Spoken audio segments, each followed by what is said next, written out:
I was sitting in my kitchen in nothing but a bathrobe spoon halfway to my mouth when my front door exploded inward like it had been hit by a battering ram. Wood splinters flew across the floor, cereal sloshed out of the bowl, and a woman I'd never invited into my life stormed into my cabin screaming that she was placing me under citizen's arrest. At that exact moment, the quiet woman sipping coffee behind me stood up and calmly said, "Ma'am, you've just committed several felonies. My name is Paul Denton. I'm 42 years old. I work as a tech consultant, and I bought my cabin at Misty Hollow Landing for one reason only: to disappear. Not in a dramatic way. I didn't want to vanish off the grid or fake my death. I just wanted silence.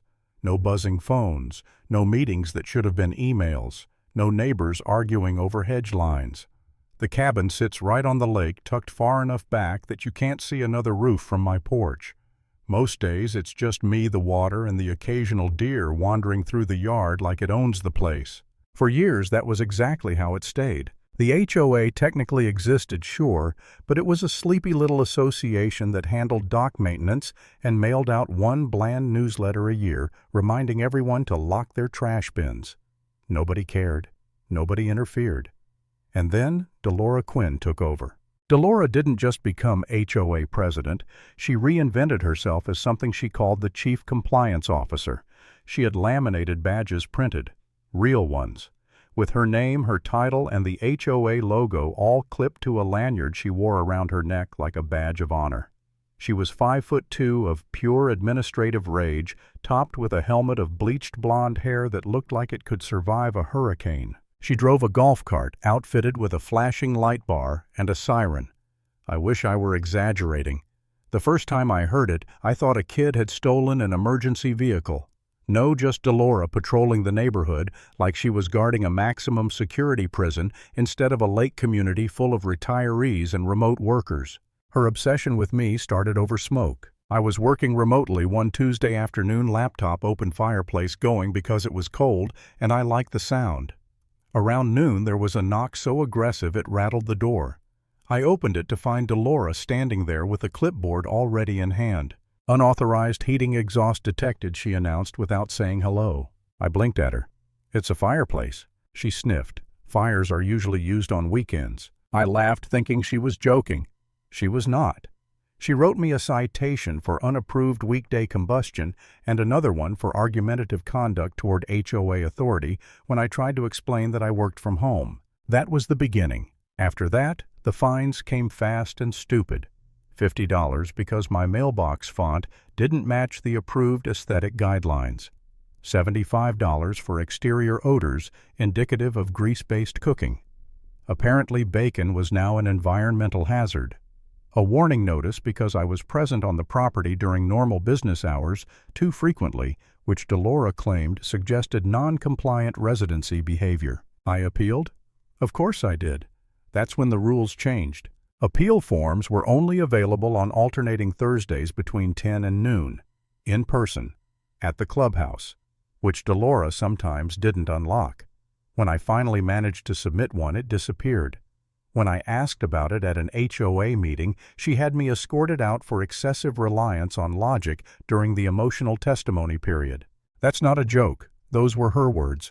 Things escalated when she decided my cabin was functionally abandoned.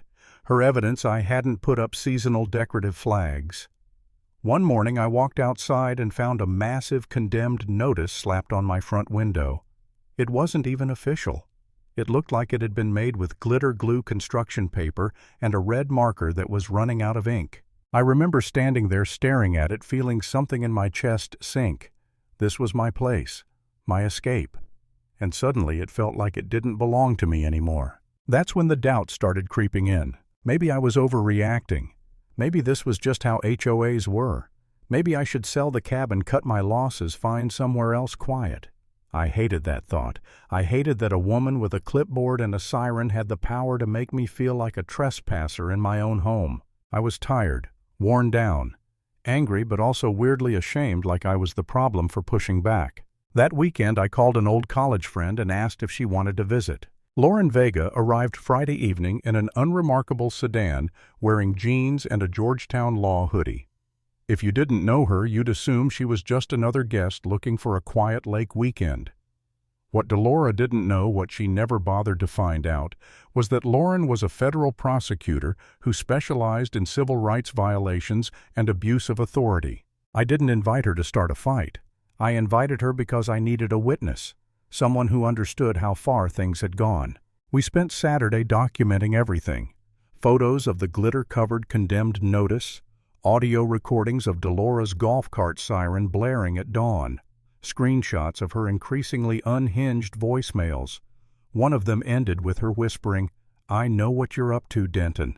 Harboring outsiders is a federal offense." Her network, as it turned out, was a Facebook group called Neighborhood Watch Warriors. 7 members. 5 of them were obviously her own burner accounts. Sunday morning was eerily quiet. No sirens, no knock. Lauren and I were in the kitchen, me in my bathrobe, her holding a mug of coffee, when we heard the golf cart revving like a drag racer. Then came the crash. The front door didn't just open. It exploded inward as Delora charged through, swinging a croquet mallet like a medieval weapon. "Citizen's arrest," she screamed. "You're violating Code 12A, suspicious habitation by outsiders." I froze. Completely froze.